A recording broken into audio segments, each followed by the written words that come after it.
Memorial Day weekend in Chicago has become, at least since 2017, the weekend of National Italian Beef Sandwich Day.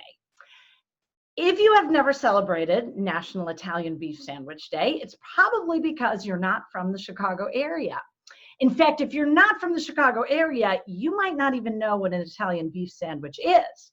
So, if you're not familiar and you're envisioning in your mind a hunk of beef on a couple of slices of white bread, let me explain to you what it is. An Italian beef sandwich is a sandwich made from thin slices of seasoned roast beef. It is simmered in a flavorful juice known by locals as gravy and served on an Italian-style roll. You can order it wet, and they will ladle some of the gravy over your sandwich. Order it dipped, and they'll use tongs to submerge the whole sandwich in the gravy. And then finally, you top it with giardiniera, which is a spicy pickled relish. It's made out of marinated peppers and other vegetables. Or in addition, you can top it with some sweet roasted peppers. And people will fight fiercely about who has the best Italian beef sandwiches. But mostly it's a Chicago thing. And it feels kind of appropriate that it is. I mean, Chicago is the meat packing capital of the world. This is a sandwich that is like Chicago. It's packed with flavor, it's big, it's messy to eat. I mean, how many other food traditions revolve around soggy wet bread? Where did all this messy deliciousness start? Well, to be honest, we don't really know. Like many famous foods, the Italian beef sandwich's origins are kind of murky. Most people agree it was invented somewhere in the late 20s, early 30s, but just who invented it remains kind of vague. What is less of a mystery is why it was invented. So let's start there. Let's start in Italy. One thing we know for certain about the Italian beef sandwich is that you will not find it anywhere in Italy. But in the early 1900s, Chicago had a sizable and growing population of immigrants from Italy. Chicago's foreign-born Italian population had been 16,000 in 1900. But as you can see in this chart, by 1930, it would reach 74,000. Most of these newcomers came from southern Italy, where the meat was scarce. Meals mostly consisted of vegetables and grain. You would not find a lot of meat in the home diet of these, mostly peasants who came to the New World. When they got to Chicago, Italian immigrants often found jobs in working class professions, working as construction workers, factory laborers, and in the Union stockyards. Now, the stockyards were the epitome of 1890 Chicago, when the city was the hog butcher to the world. Chicago is located right at the hub of the United States' vast transnational railroad system. This is where cattle, sheep, and pigs were brought to be slaughtered in these great meat processing plants. The stockyards were central, not only literally, but also in the culture of Chicago. So it's not surprising that they started to enter the culture of these Italian laborer immigrants. They began regularly bringing home some of the less desirable cuts of meat. The packing plants found that they had a hard time selling the meat that was tougher. It might even be impossible to sell. So they would sell it off to workers for pretty cheap. Families discovered that if they slow roasted the meat, they could make it more tender. And if they slow roasted the beef and then simmered it in a spicy broth, they could get a meat that was really flavorful and very tender. Garlic and spices like oregano all became part of both the roasting and the simmering process.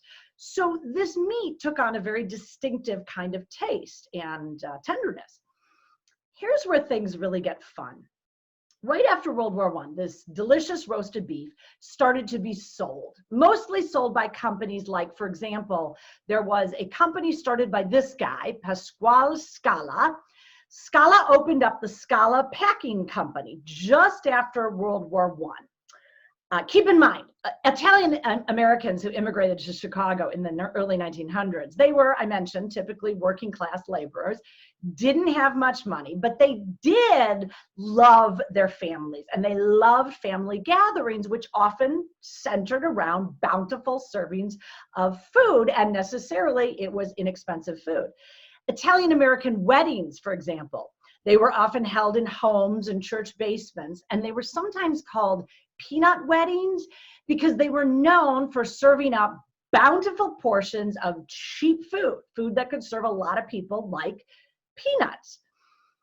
Well, this delicious spicy roasted beef was the perfect food for weddings or any other kind of big gathering.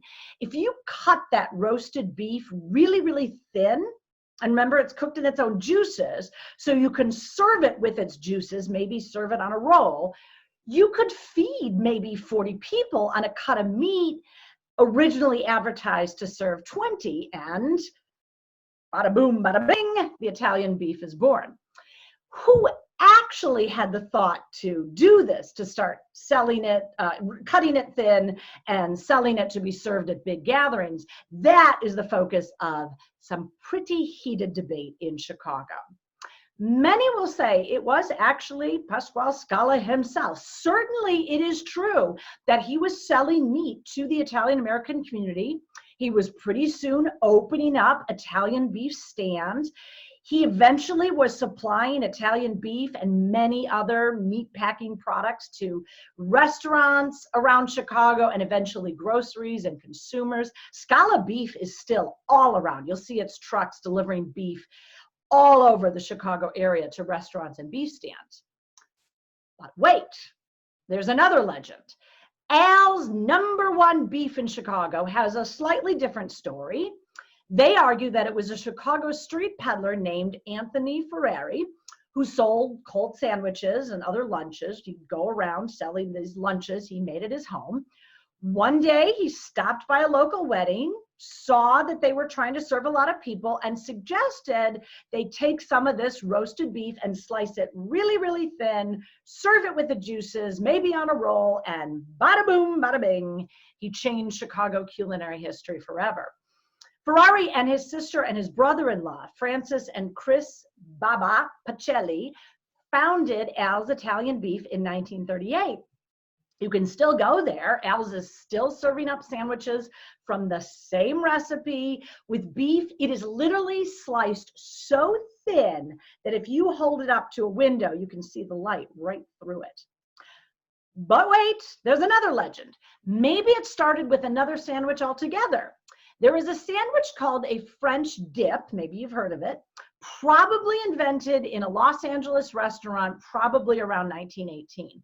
The French dip, if you don't know it, it's thinly sliced roast beef that is served on a roll, usually a French roll, with a dipping container of the beef broth created during cooking. It's sometimes called a jus, which is a fancy French way of saying with juice. Now, it is possible that some unknown cook, maybe some Italian cook, at a Chicago restaurant or diner, thought his restaurant's French dip sandwich tasted kind of bland. So maybe he started messing around with the recipe. Maybe he realized that he could make a French dip sandwich taste better by adding in some Italian seasonings and maybe giving it a good dunking right into the beef juices before serving it. Who's right? We might never know. As with many food items, it's possible that different people in the community were all doing this kind of thing at about the same time. At this point, it might even be impossible to prove who actually did it first. But there's another point that I think is worth considering in all of this legend. And this is a point that is not often considered. Regardless of who did the inventing, how did Italian beef sandwiches move into the mainstream? How did they go from something that was considered a cheap food for immigrants to becoming so much a part of the mainstream that it's the iconic Chicago sandwich? After all, for many years, Italians in Chicago, like Italians all over the United States, faced a huge amount of prejudice. The press regularly stereotyped Italian immigrants as paupers, as those who were trying to bring Catholicism into the United States and replace democracy with papism. They even portrayed Italian Americans as violent, as criminals. Discrimination in housing and in employment was really common. And that's not even mentioning characters like Al Capone, who really gave a bad name to Italian American immigrants. Although really, Italians involved in gangster activity were a tiny percentage of all Italian Americans in Chicago. But adding on to this is the fact that many Americans at the turn of the century found Italian flavors kind of repellent. Garlic was not a favorite. Even oregano wasn't a standard kitchen staple in the US. You won't even find things like olive oil and balsamic vinaigrette in the average American kitchen until decades later. That did change, but it took some time. Italian Americans started moving into the middle class as merchants and as professionals throughout the 1920s.